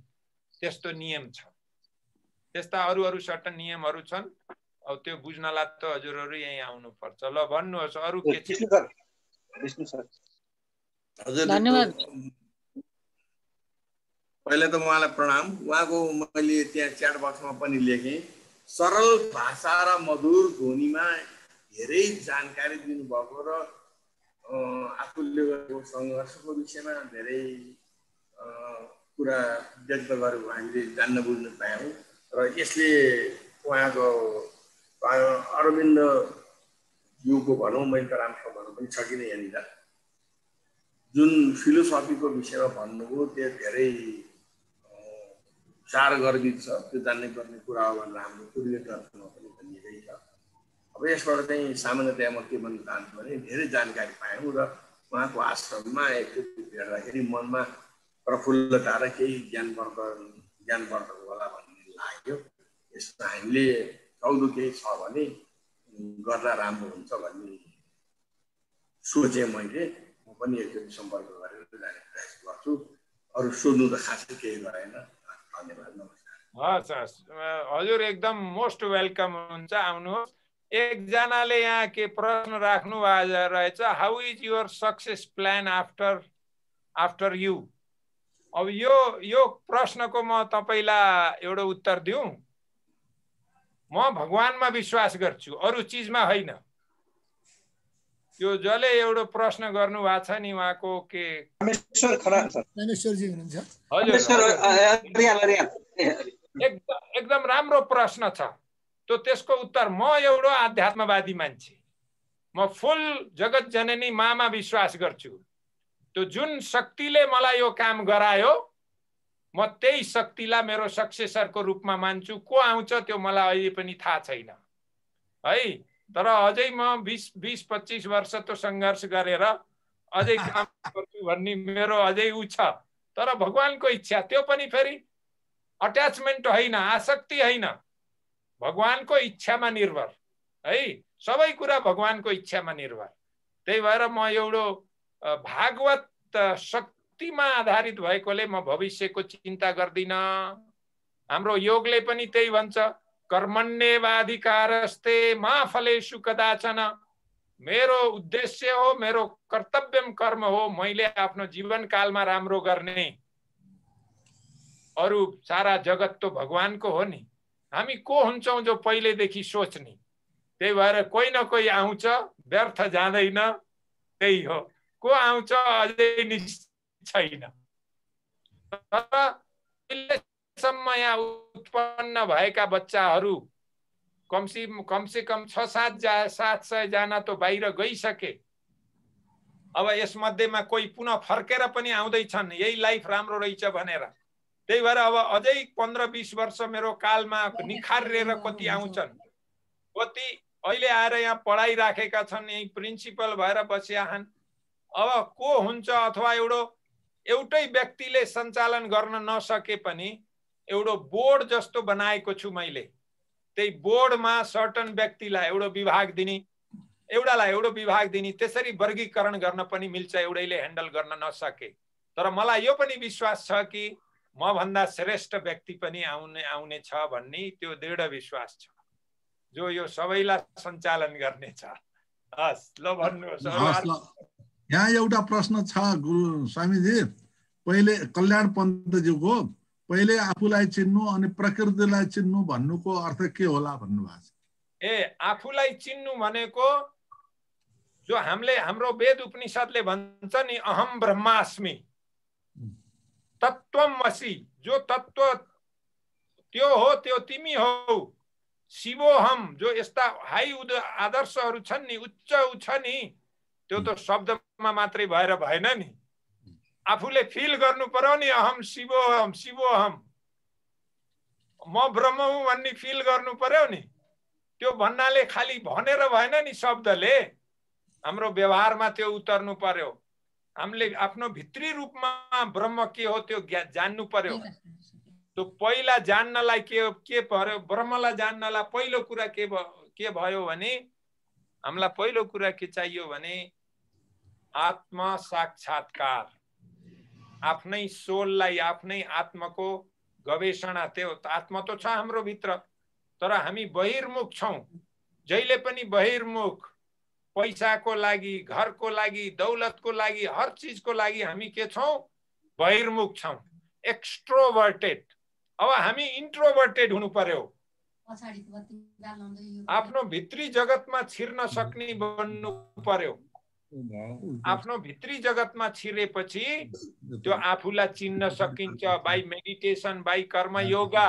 त्यो ध्यान र कर्म योगबाट हामीले एउटा जगत जननी माला डेडिकेट, हामीले जुन भगवानलाई मान्छौं, शिवलाई मान्छौं, विष्णुलाई मान्छौं, दुर्गालाई मान्छौं, जेलाई मान्छौं, पूर्ण रूपमा समर्पण गरेर आफ्नो भित्र उहाँहरूको रूप देखेर हामी त्यसभित्र लाग्यौं भने ज्ञान सुस्त सुस्त बढ्छ। एक साथ चमत्कार हुँदैन। यो जादुको छोडी जस्तो होइन जो ट्याक्क हान्न साथ आओस्, त्यो सम्भव हुँदैन। त्यही भएर यो सनै पन्था सनै कन्था सनै पर्वत मस्तके, तो हामीले सुस्त सुस्त हामीले पर्वतको टुप्पामा सम्म हामी पुग्छौं, अर्थात् हामी आफ्नो अन्तरात्माको ज्ञानमा पुग्छौं। जब हामी अन्तरात्मालाई बुझ्छौं, आफ्नो आत्माको नजिक पुग्छौं, आफ्नो हृदयको नजिक पुग्दै आत्मासम्म जब हामी पुग्छौं, हामीले बाहिर प्रकृतिमा आफू बाहेक अरू देख्दैनौं। त्यो ज्ञान हाम्रो भइसकेपछि सारा जगत पनि आफू बन्दिन्छ, सारा जगत ब्रह्ममय बन्दिन्छ। रुख बिरुवा फूल पेड पौधा सबैले हजुरसित कुरा गर्न थाल्छन्। हो त्यो हो आफ्नो भित्र आफूलाई चिन्नु र प्रकृतिलाई बुझ्नु भनेको, संक्षेपमा भन्दा।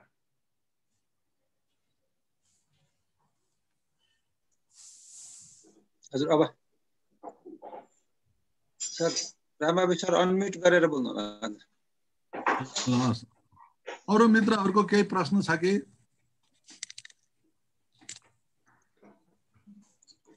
आफैले अनम्युट गरेर अब प्रश्न गर्दा पनि हुन्छ, मैले अप्सन दिइसकेँ। हजुर गर्न खोजे भन्ने कुरो भन्नुभयो, त्यो कुरा धेरै इम्प्रेसिभ लाग्यो। धेरै धेरै धन्यवाद। धेरै राम्रो रामबाबु सरलाई पनि। यो चाहिँ एकदम मैले सुने मध्येको इम्प्रेसिभ मलाई लागेको। ल अब हाम्रो अरु साथीहरु दामोदर लामिछाने सर अनि रामचन्द्र सुवेदी सर खै केही भन्नु भएको छैन? अब मेरो एउटा जिज्ञासा थियो। स्वामीजीलाई सर्वप्रथम त नमस्कार गर्छु र उहाँले जुन रूपमा योगी अरविन्दोको बारेमा बताउनु भयो, बडा प्रभावित रूपमा सरल भाषामा, र म बडा प्रभावित छु। म योगी अरविन्दोजीको जीवनी आफैमा सबैले चाहिँ नि अध्ययन गर्न लायकको छ। किन लायकको छ भनेदेखि उहाँलाई कसैले स्वामी पनि भन्दैन, उहाँलाई कसैले महर्षि पनि भन्दैन है, श्री अरविन्दो भनिन्छ। र त्यो श्री भन्नेमा अरविन्दो भनेर श्री लेख्ने पनि उहाँले आफैले जब लेख्न थाल्नुभयो, आफैले लेख्न सुरु गर्नुभएको हो श्री भनेर। त्योभन्दा पनि बढ्ता हामीले कुनै पनि ठुला महात्माहरू वा स्वामीहरूको चाहिँ नि जीवन अध्ययन गर्यौं भनेदेखि धेरै जसोले चाहिँ नि अरूलाई गुरु थापेर चाहिँ नि गुरुहरूबाट दीक्षा लिएर चाहिँ नि आफ्नो कार्य सुरु गर्नुभएको हुन्छ भनेदेखि अरविन्दोजीको केसमा हेर्ने हो भनेदेखि उहाँ बिल्कुल बेग्लै हुनुहुन्छ है। हामी विवेकानन्दको पनि गुरु भेट्टाउँछौँ, रामकृष्ण परमहंसको चाहिँ नि अलिकति बेग्लै किसिमको चाहिँ नि ऊ छ है। उहाँले त सोझै कालीबाट नै चाहिँ नि कालीसँग नै कुरा गर्नुहुन्थ्यो भनेदेखि स्वामी महेशानन्दका कुरा गरौँ हामी, स्वामी कुनै पनि हाम्रो देशमै भएका स्वामीहरूको कुरा गरे पनि गुरुको स्थापना गरेर, गुरुको सेवा गरेर, गुरुबाट दीक्षा लिएर अनि त्यसपछि चाहिँ नि आफ्नो कार्यहरू सुरु गरेको हुन्छ है। चिन्मयानन्द स्वामीले पनि त्यही गर्नुभएको छ। इन्डियाका कुनै पनि स्वामीहरूको चाहिँ नि कुरा गर्यो भने, तर अरविन्दोजीको चाहिँ नि कुरा हेर्ने हो भनेदेखि इङ्ल्यान्डमा त्यो देशप्रतिको चाहिँ नि भावना जब जागरण भएर उहाँ बम्बईमा आउनुभयो, उहाँको चाहिँ नि नौका अथवा जहाज डुब्यो भनेर उहाँको फादरलाई हार्ट एट्याक मृत्यु हुँदा साथ पनि उहाँ चाहिँ नि बनाउ गएर बडौदाको राजाको दरबारमा काम गर्नुभयो 5-7 वर्ष। त्यो बीचमा चाहिँ नि उहाँले राजनीतिपट्टि चाहिँ नि उ गर्नु भएर पनि लेख्न थाल्नुभयो। त्यहाँबाट कलकत्ता जानुहुन्छ, विवाह पनि हुन्छ। उहाँको विवाह गरेको 17 वर्षमा चाहिँ उहाँको श्रीमतीको चाहिँ देहान्त पनि हुन्छ। आफू 28 वर्षको उमेर हुँदा 14 वर्षको चाहिँ केटीसँग पनि विवाह गर्छ।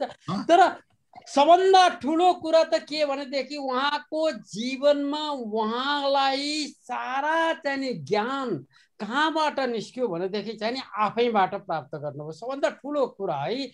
र त्यो चाहिँ हामी सबैले अध्ययन गर्नुपर्छ। र म जहिले पनि भन्छु यदि ज्ञान कहीँ छ भनेदेखि आफैमा छ। र यो युनिभर्सल नलेज भन्ने जुन छ, युनिभर्सल विस्डम भन्ने त्यो छ, त्यो विस्डमलाई हामी आफू कनेक्ट हुन सक्यौँ भनेदेखि, अहिले चाहिँ युनिभर्सल माइन्डका कुरा गर्छौँ हामी, युनिभर्सल माइन्डसँग हाम्रो माइन्ड कनेक्ट हुन सक्यो र हाम्रो हृदय कनेक्ट हुन सक्यो भनेदेखि हामीले आफैले चाहिँ ज्ञान चाहिँ प्राप्त गर्छौँ भन्ने कुरा अहिले स्वामीजीले पनि जुन कुरा भन्नुभयो, आफूलाई चिन भनेको चाहिँ बहिर्मुखी भएर होइन अन्तर्मुखी भएर चिन्नुपर्छ भनेको मतलब तिमीले चाहिँ मन्दिरहरू धाएर होइन, गुरुहरूका दौडेर होइन, जब चाहिँ तिमी पल्ल्याटी कसेर चिन्तन मनन गरेर आफ्नो बारेमा जान्ने कोसिस गर्दछौ तब आफूलाई चिन्दछौ भन्ने यो कुरा कसैमा लागू भएको छ भनेदेखि मैले बुझे अनुसार चाहिँ नि अरबिन्दो जस्तो चाहिँ नि बढी लागू भएको चाहिँ नि केसेसहरू बिल्कुल कम रूपमा पाउँछौँ। र त्यस्तै आज आएर जब स्वामीजीले सब कुरा गर्नुभयो, उहाँ अरबिन्दो आश्रममा जाँदाखेरि न अरबिन्दजी हुनुहुन्थ्यो, 1950 उहाँ एक्सपायर भइसक्नु भएको थियो, न मदर भनेर जसलाई सम्बोधन गरिन्थ्यो होइन, अल्फाजा कि अल्फाजरी जस्तो अल्फासा हो क्या र हो होइन। उहाँ पनि बितिसक्नुको बेलामा चाहिँ जब पुग्नुभयो, उहाँ बितेको करिब 10 वर्षपछि चाहिँ उहाँ पुग्दाखेरि उहाँमा पनि यो ज्ञान, हजुरमा पनि यो ज्ञान कहाँ आयो भनेदेखि त्यो आश्रममा पुग्दा साथ त्यो एउटा चाहिँ देवभूमिको रूपमा अरबिन्दोजीले चाहिँ जुन एउटा प्रकाशमय स्थितिमा त्यो आश्रमलाई छोड्नु भएको छ, त्यहाँ जोसुकै पनि त्यो आनन्दको चाहिँ वातावरणमा त्यो चाहिँ अनुभव गर्दछ र त्यहाँ केही समय बस्यो भनेदेखि उसको सारा चरित्रमै चाहिँ परिवर्तन आउँछ भन्ने कुरा चाहिँ नि म पूर्ण रूपमा विश्वास छु। म पनि विद्यार्थी हुँदाखेरि चाहिँ नि बेङ्गलोरबाट कुनै जमानामा 1963-64 मा चाहिँ त्यो आश्रममा पुगेको थिएँ। पछि मैले मेरो मिसेसलाई पनि तिमी इन्डिया भ्रमण जाँदाखेरि त्यो आश्रममा जाऊ र त्यो आफ्नो अनुभूति चाहिँ नि लिएर आऊ भनेको थिएँ। र मलाई त्यो चाहिँ नि घटनाहरूको अहिले सम्झना आयो र म चाहिँ नि गुरु के अरे स्वामीजी प्रति चाहिँ बडा अनुग्रहित फिल गर्छु। आज म बोल्ने पक्षमा थिइनँ, म सुनेरै चाहिँ आनन्दित भएर बसिराखेको थिएँ। अब हाम्रो के अरे रामबाबु नेपाल सरले चाहिँ नि मेरो नाम लिइहाल्नुभयो, नत्र म देखा पनि नपरिकन मेरो म्युट गरेर आरामसँग आँखा चिम्लेर म सुतेर आनन्दित भएर बसेको छु। हजुर म मेरो तर्फबाट हजुरलाई चाहिँ आफ्नो कृतज्ञता ज्ञापन गर्न चाहन्छु। धन्यवाद धन्यवाद हजुर। ल धन्यवाद। ल अब अरु केही प्रश्न छ भने चाहिँ नि राखौँ। हजुर अब मैले यो चाहिँ कुराहरू यसो भनौँ है। हजुर हजुर हाम्रो यो चाहिँ अन्नपूर्ण पोस्टको आइतबार 24 भदौ 2075 सेप्टेम्बर 9, 2018 को राइफल छोडेर गुरुकुल भनेर चाहिँ नि यो चाहिँ नि छापिएको चाहिँ पढेको थिएँ मैले। अनि त्यहाँबाट अनि उहाँको विषयमा चाहिँ पहिलोचोटि चाहिँ थाहा पाएको। तर जाउँला भन्ने चाहिँ कुरा गर्दा गर्दै चाहिँ लामो समय त्यसै बितेर अब हामी अस्ति माघ 23 गतेको दिन चाहिँ हामी 4-5 जना यहाँ अहिले साथी नै छौँ। हामी ज्ञानाथ गौतम सर अनि दिवाकर पौडेल सर अनि सुवर्ण कर्मचारी सर र म अनि मेरो श्रीमती चाहिँ हामी चाहिँ नि त्यहाँ पुगेका थियौँ।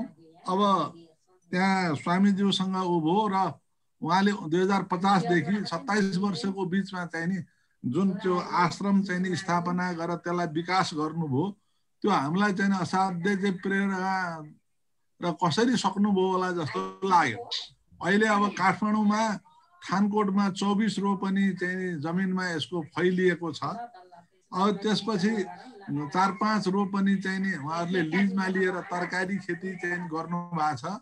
अनि गुरुकुलीय प्रणालीमा चाहिँ विद्यार्थीहरूलाई चाहिँ नि सिपहरू चाहिँ नि पनि सिकाइन्छ।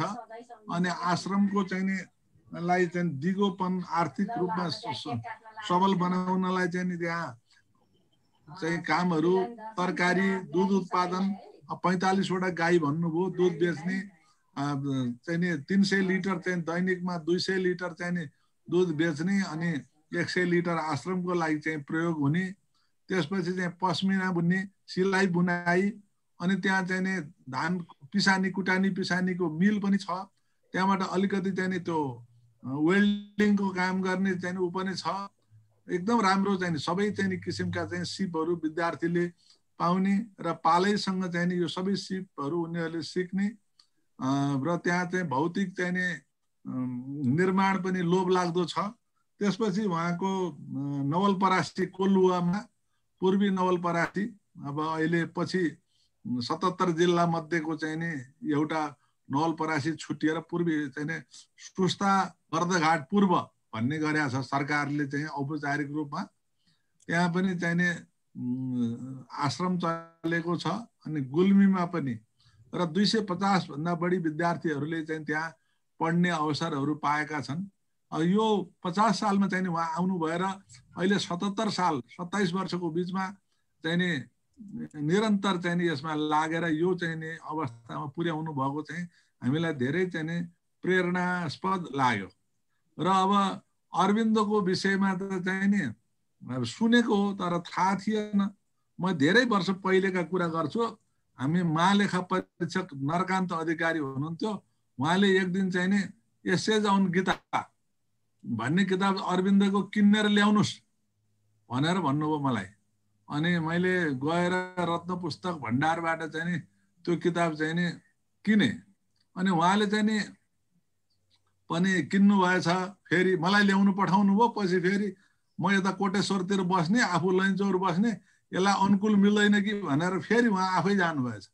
हजुरले भनेको किताब त मैले ल्याइदिएँ नि भनेर भनेपछि हो ल त्यो किताब तपाईँले नै पढ्नुहोस् भनेर चाहिँ नि उहाँले मलाई त्यसको चाहिँ नि किताबको मूल्य आफूले किन्न पठाएको हुनाले मूल्य दिएर चाहिँ तपाईँले पढ्नुहोस् भनेर मलाई दिनुभएको। मैले चाहिँ नि अब यो 44-45 सालतिर हो। त्यो बेलादेखि चाहिँ त्यो किताब मसँग छ। तर मलाई चाहिँ दुरूह लागेर त्यो चाहिँ अङ्ग्रेजी अब मेरो चाहिँ त्यतिर धेरै चाहिँ लगाव हुनु नसकेर होला मैले पढ्नु भएको छैन। तर पुस्तक चाहिँ नि 44 सालदेखि नै मसँग छ।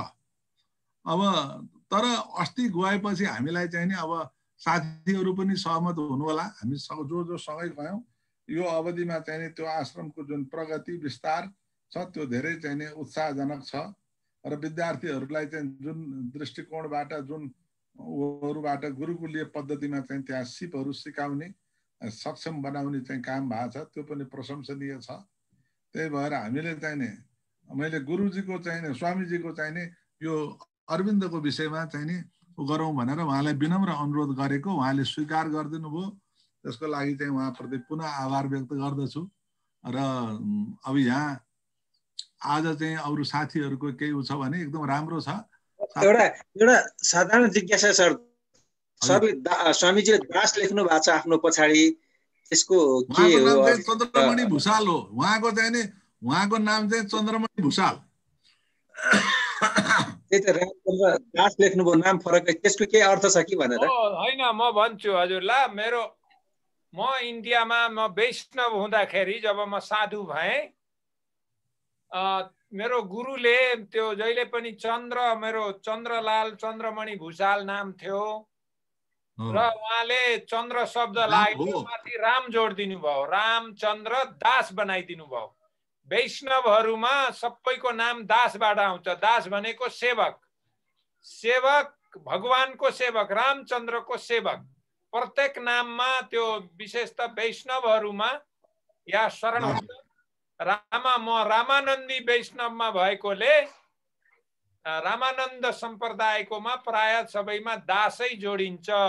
जस्तो अहिले अयोध्यामा राम जन्मभूमिको जो अध्यक्ष हुनुहुन्छ निर्माणको नृत्य गोपाल दास रामचन्द्र दास, यस्तै दास त्यो शब्द लगाइन्छ, यो गुरुले दिएको नाम हो।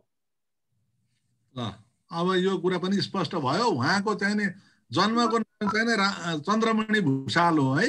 हजुर भुषाल।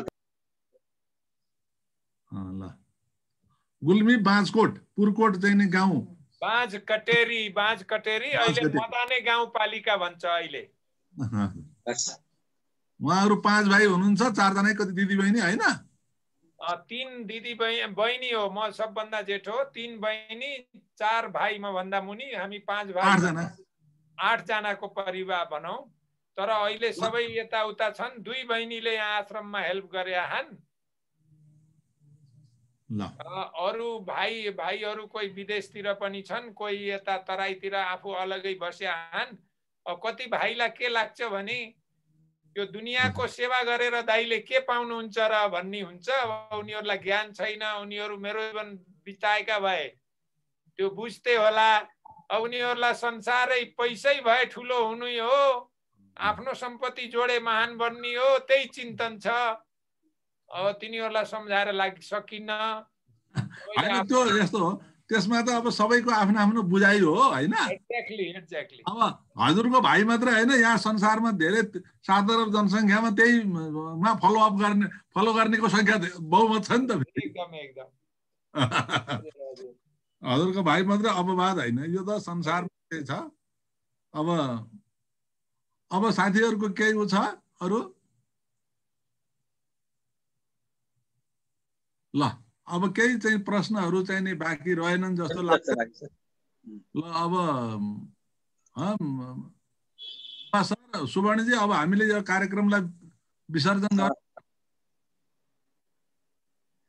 अहिले औपचारिकलाई विचरण गरौँ, अनौपचारिक पछि कुरा गर्दै गरौँ। रामचन्द्र सरबाटै प्रश्न केही भए अनि स्वामीजीलाई रामचन्द्र सर हैन, मेरो केही छैन। म सुन्दै पाउँदा सरल गइसक्यो। एकपल्ट हामी कीर्तिपुर गए जस्तै गरी आश्रममा जाने कार्यक्रम मिलाउन पाए हुन्थ्यो जस्तो लाग्छ मलाई। ठिक छ, त्यो त हामी मिलाउला।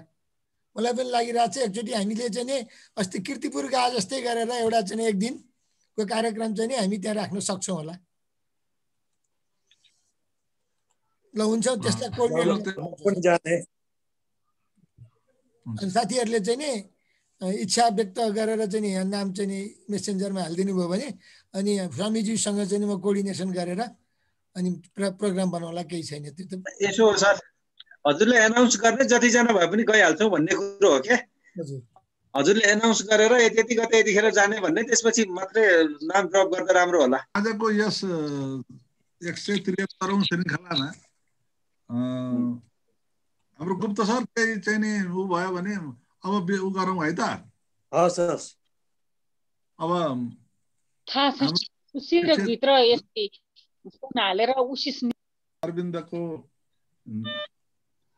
जीवनी, उहाँको योगदान र अरविन्द योग मन्दिर नेपालको चाहिँ कार्यक्रम स्थापना र अहिले गरिरहेका विषयहरूमा चाहिँ जसरी प्रकाश पार्दै स्पष्ट गरिदिनु भयो, यसको लागि चाहिँ स्वामी रामचन्द्र दासज्यू प्रति हामी सबै साथीहरू, युथ रिएका चाहिँ नि साथीहरूको तर्फबाट हार्दिक आभार व्यक्त गर्दछु।